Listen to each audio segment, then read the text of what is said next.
निरंजन दत्तकावड परिक्रम यात्रेचा आजचा आपला 45वा दिवस आणि 44वा मुक्कामही आपला रानपूर या ठिकाणी गिरणारी आश्रम या आश्रमामध्ये झाला. आणि आजचा आपला 45वा मुक्काम तिथे असणारे महंत पुरणनाथजी महाराज यांनी आपल्याला काल रात्रीच सांगितलं की आज तुम्हाला इथेच मुक्काम करायचा आहे. तुम्ही फार लांबचा प्रवास करून आलात, तर आज याच ठिकाणी तुम्ही मुक्काम करा. आपला आजचा 44वा आणि 45वा मुक्कामही याच ठिकाणी झालेला आहे. तर आता आपण महाराजांकडे चलूया. ओम नमो आदेश. आदेश. अलख निरंजन. फार सुंदर आश्रम आहे, धुना आहे. गोरक्षनाथ महाराजांचा इथे धुना आहे. आपल्याला काल या ठिकाणी साधना करण्याचं गर्भघर आहे. फार सुंदर अद्भुत आहे. जमिनीखाली इथे आहे, ते आता सध्या बंद आहे. साधना करण्याची जागा आहे. फार सुंदर आहे, अद्भुत आहे आणि अविस्मरणीय हा सोहळा आपल्यासाठी झालेला आहे. फार दररोज आपल्याला नवनवीन अनुभव, नवनवीन आपल्याला नवनवीन अनुभव या परिक्रम यात्रेमध्ये मिळत आहे. सुंदर अशी आपली कावड कोल्हारच्या भाविकांनी सजून दिलेली आहे आणि गिरनार पासून पुन्हा परतीचा प्रवास आपला सुरू होणार आहे. आणि त्या परतीच्या प्रवासामध्ये सुद्धा आपल्याला त्यांनी एक नवीन कावड सजून दिलेली, फार अद्भुत सजवण्यात आलेली आहे. तिचंही लवकरच आपल्याला दर्शन होईल. या ठिकाणी गोशाळा आहे, गायी आहे, फार या प्रेमळ आणि फार सुंदर गायी आहे. आपल्याला इथे जसं आपण गुजरातमध्ये आलो तसं गुजरातमध्ये दूध, दही, तूप अगदी कशाचीही कमी नाही. फार भरपूर, म्हणजे फार भरपूर प्रमाणात, फार विपुल प्रमाणामध्ये आहे आणि आनंद आला, अद्भुत आनंद आहे. अलख निरंजन. अलख निरंजन. बोलो गिरनारी महाराज की जय. गिरनार સૌરાષ્ટ્રમાં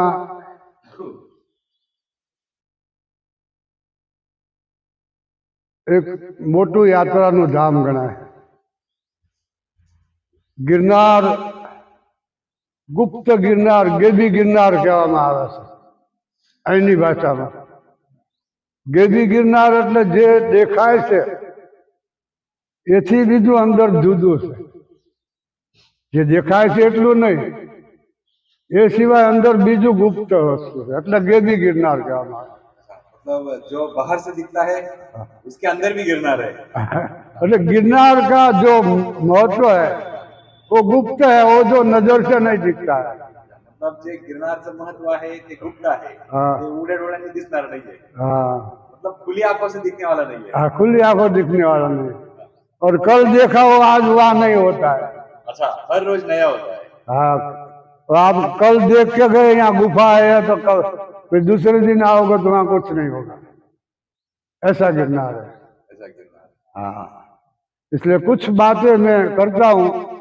ऐसी तो बातें बहुत ही है, लेकिन कुछ कुछ बातें जो जाहिर में है, ऐसी बहुत ऐसी गुप्त बातें हो गई कि जो दुनिया को पता नहीं.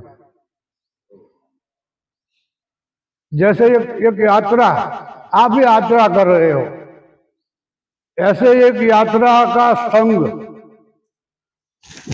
वो कम से कम 50 आदमी का संघ था और राजस्थान से आ रहा था. और गिरनार के बगल में रात रुके, पहाड़ के बगल में नजदीक रात रुके, रात्रि विश्राम किया. तो एक भक्त को बुखार आ गया, भारी बुखार आ गया. इतना भारी बुखार आ गया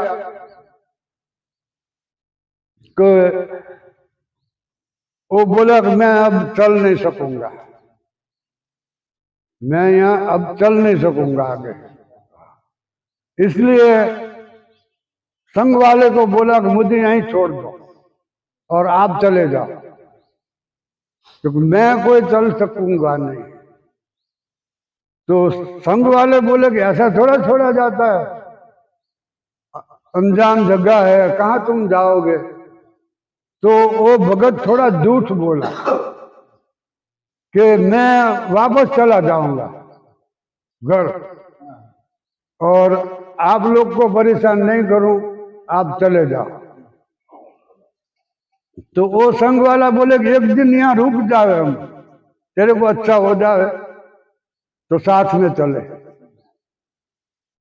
तो एक दिन रुक गए वो लोग वहां, फिर भी उसको तो अच्छा नहीं हुआ, उसको तो ज्यादा बिगड़ता गया तबीयत। फिर दूसरा झूठ बोला कि मेरे को अभी ठीक है और आप चले जाओ, मैं घर पहुंच जाऊंगा। तो संघ वाले चले गए दूसरे दिन।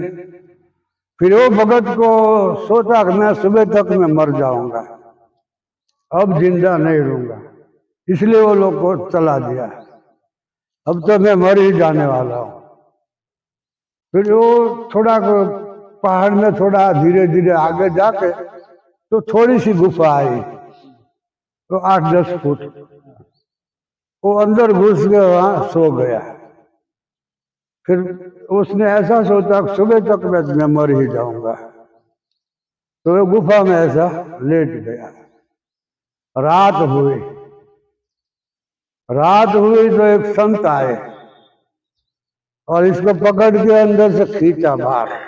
8-10 फुट अंदर है, और अंदर की वस्तु तो कोई देख नहीं सकते, तो रात में ऐसे अंधेरा होता है। तो संत आके इसको खींच के बाहर निकाला। बोले क्यों इधर सो गया? बोले कि बहुत बुखार है और शरीर एकदम कमजोर हो गया है, अब तो मैं मर ही जाऊंगा, अब जिंदा नहीं रहूंगा। तो बोले कि मैं तुझे दवाई देता हूं और तू ठीक हो जाएगा, इसलिए घबराना नहीं, तू अच्छा हो जाएगा। तो महाराज ने दवाई दिया, तो वो इसको खा के सो जा, सुबह में अच्छा हो जाएगा। तो खा के सो गया। फिर सो गया तो वो 4 बजे जग गया, और बापू ने बोला कि हम सुबह में आएंगे। महाराज बोलते कि हम सुबह में आएंगे, फिर तू जाना। तो उसने ऐसा सोचा कि मैं तो अभी चला जाऊं, लेकिन बाबा ने बोला है कि मैं आऊंगा, तो अब मिल के जाएंगे। तो सुबह में आए बाबा जी, और सुबह में आए इसलिए बाबा जी का पैर पकड़ के छोड़े नहीं। बाबा जी आप भगवान हो, आप भगवान हो। बोले कि मैं कोई भगवान नहीं हूं, मैं साधु हूं। तो बोले कि एक गुफा में मैं घुसा तो एक मैं जानता था और एक भगवान जानता, और कोई जानते नहीं थे। तो आपने कैसे जान लिया कि मैं अंदर हूं? इसलिए आप भगवान ही है, मैं भगवान नहीं हूं, मैं साधु हूं। हमको साधु को मालूम पड़ जाता है कि मैं नहीं मानूंगा। पैर पकड़ लिया, आप मुझे दर्शन दो। फिर दत्त महाराज ने दर्शन दिया असल रूप में। मेरी यहाँ चौकी है गिरधार में, रात को कोई भी ऐसा इंसान घबराया हुआ कहीं भी होवे जंगल में, गिरनार के चारे ओर में, तो उसकी सेवा कर देता है, उसको मरने नहीं देता। फिर बोला दत्त महाराज ने किसी को बोलना नहीं बात, और तू चला जा, संघ वाले के साथ हो जाएगा। फिर एक दिन पीछे था, फिर भी वो पैदल चल के उनके साथ हो गया 2-3 दिन में। और उसको ना बोला था दत्त महाराज ने, ये बात किसी को बोलना नहीं। फिर वो कुछ 15-20 साल जिया, बाद में उसको मरने का आया। तो बोले कि इतनी बड़ी बात मैं लेके मर जाऊं? बाबा ने बोलने की तो ना बोले, लेकिन बोलने का ना बोला है, लिखने का तो नहीं बोला है ना। इसलिए यहाँ गुजरात में एक अखंड आनंद लेख आता है। अखंड आनंद। हाँ, हर महीने लेख आता अभी था। आता है? नहीं, अभी तो बहुत साल से बंद हो गया। अभी बंद। हाँ। तो उसने एक पर्ची लिख के अखंड आने वालों को भेज दिया है, ये पूरी बात उसने छाप दिया, इसलिए ये बात सबको मालूम हो गई सबको मालूम है। और आज आपको भी हो गई। ये आप तो बड़े भाग्यशाली है। ये तो आपने हमें यहाँ कल रुका, बोले कल जाना नहीं, यही आराम करना, इतना दूरी तय करके आए, तो हमने भी आपकी बात सुनी, क्योंकि आपकी बात सुनना हमारा फर्ज है, हमारा कर्तव्य है, तो हम रुक गए। और मतलब आपने जो बातें बताई वो बहुत अच्छी और बहुत ज्ञान की बातें हैं, और ये ज्ञान अमृत आपने हमें जो पिलाया, मतलब मानो हम अमर हो गए। की बात साधु की बात है। 3 साधु परिक्रमा में आए। दिवाली के बाद 11 से परिक्रमा शुरू होती है, लिली परिक्रमा। लिली परिक्रमा 11 से पूनम तक। तो आज से 35 साल पहले तो 3 साधु आए, गुरु का चेला और इसका चेला। बड़े गुरु ज्योतिगिरी, इसका चेला प्रकाशगिरी, और इनका चेला जो छोकरा था 15 वर्ष का, उसका नाम याद नहीं है। तो वो लोग आए और जहां मैं आसन लगा के बैठा था वहां आए के बैठे, आओ बैठो। फिर ऐसे वो छोटे चेले ने, पोते चेले ने बड़ी चिलम को बनाया और पीने के लिए। दादा गुरु बोले कि अब तू छोटी चिलम भर, हमको पीना नहीं है, और तू छोटी चिलम भर ले, अकेला पीना है। तो दादा गुरु का कहा माना नहीं और बड़ी चिलम भर के पिया। तो मुझे ये बात अच्छी नहीं लगी। मैंने सोचा इसको ज्ञान देना चाहिए, ऐसा नहीं करना चाहिए गुरु लोग के साथ। फिर रात को मेरी पास में सोया हो, मैंने बोला तू ये दादा गुरु का कहा क्यों नहीं मानता है? ये साधु में ऐसा नहीं चलता, अभी तू छोटा है, तेरे को ज्ञान नहीं है। गुरु का कहा जो भी हो मानना पड़ता है। जो गुरु कहेगा ऐसा करेगा तो ही तू बहुत सागर करेगा। तो बोले कि मुझे ये गुरु रखना ही नहीं है। तो मैंने बोला क्यों नहीं रखना है, संसारी बन जाना है? बोले कि नहीं, रहता साधु रहूंगा, लेकिन इस गुरु को नहीं रखना, गुरु बदल देना है। तो कौन गुरु करेगा?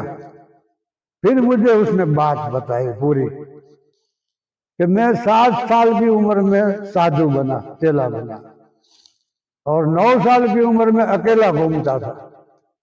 कहीं भी जाना अकेला जाता था, किसी के साथ नहीं। और गिरनार में आया, गिरनार भवनाथ तलेटी में 2 दिन रुका। जटाशंकर की जगह है, गिरनार से चढ़ो तो जटाशंकर महादेव की एक जगह है थोड़े से ऊपर। तो वहां वो 2 दिन रुका। फिर सोचा कभी आगे ऊपर जाए, तो ऊपर चला जा रहा था, ऐसा एक झांकी सी पगडंडी दिखी, कभी कभी कोई जाता हो ऐसे। सोचा चल लो मैं भी जाओ, तो वो भी गया। थोड़ा आगे गया तो गुफा आई, तो गुफा में ऐसा ही थोड़ा अंदर गया और बाहर निकल गया डर के मारे।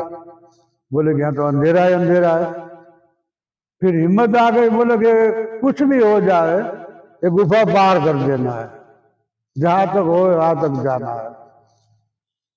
फिर अंदर घुस गया और चलने लगा। कुछ 20-25 फुट आगे चला तो थोड़ा उजास आया, तो वहां एक 12 साल की उम्र की माँ बैठे थी, आसन लगा खाली लंगोटी में। उसको नमस्कार किया, बैठो, बैठा। वो छोकरे ने बीड़ी पिया। माँ ने बोला भूख लगी है? तो बोले कि हाँ भूख तो लगी है। खिलाया उसको, फिर आराम कर लो, आराम किया। शाम को जागा, शाम को खिलाया, तो शाम को भी दूसरा खिलाया, दूसरे दिन भी दूसरा खिलाया। माँ कभी रसोई नहीं बनाती, 8 दिन रुका हो, और 8वें दिन वो छोकरे को लगा कि ये सब माँ अच्छा खिलाती है, सब कुछ अच्छा है, लेकिन बीड़ी नहीं देते हैं। उनको ये मालूम नहीं है कि ये सिद्धलोक की गुफा है, ये बीड़ी बीड़ी क्या दुनिया का सब छोड़ देना चाहिए यहाँ। ये बीड़ी तो क्या दुनिया का छोड़ देना चाहिए यहाँ रहने के लिए, लेकिन उसको मालूम नहीं था कि सब आश्रम में तो बीड़ी देते हैं, ये माई बीड़ी नहीं देती है। तो चला गया वहां से। माई ने बोला बच्चा रुक जा इधर, तेरा जीवन सफल हो जाएगा। नहीं रुका, नहीं रुका, और 2-4 दिन गिरनार में घूम घाम के निकल गया बस्ती में। 1 महीने के बाद एक आश्रम में वो बैठा था और साधु लोग बात करते थे कि भाई गिरनार तो गिरनार ही है, और गुप्त गिरनार है, गिरनार में के अंदर कई ऐसे ऐसे साधु है सिद्ध लोग, लेकिन भाग्यशाली को मिलता है गुफा। उसने सोचा कि ये लोग तो भाग्यशाली की बात करते हैं, मुझे तो मिल गया था, तो अब वापस चले जाओ। मैंने तो बोला था रुक जाए,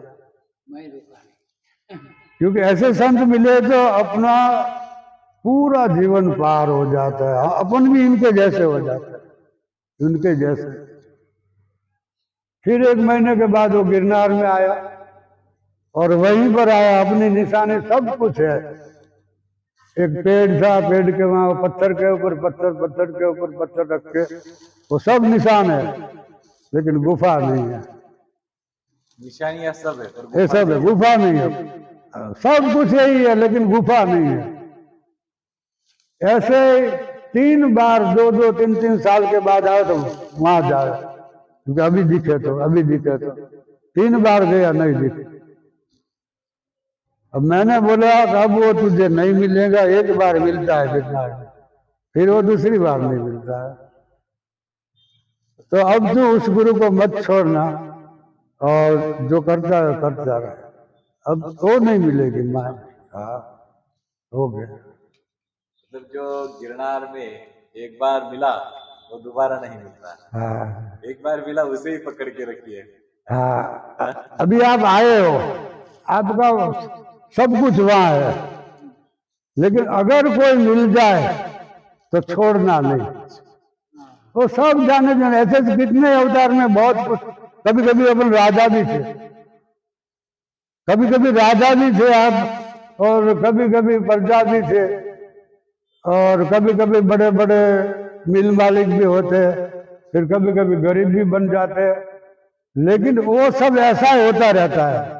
अगर इसको पकड़ लिया तो कभी गरीब नहीं बनो, दातार बनो। हाँ, सबको दोगे लोगे नहीं, यही है। और दत्त का नाम ही देना है। क्या ये 45 दिन में हम जो चल के आए, मतलब मानो एक दिन भी हमें ना 1 मिनट के लिए भूखा रखा, ना प्यासा रखा, ना रखे।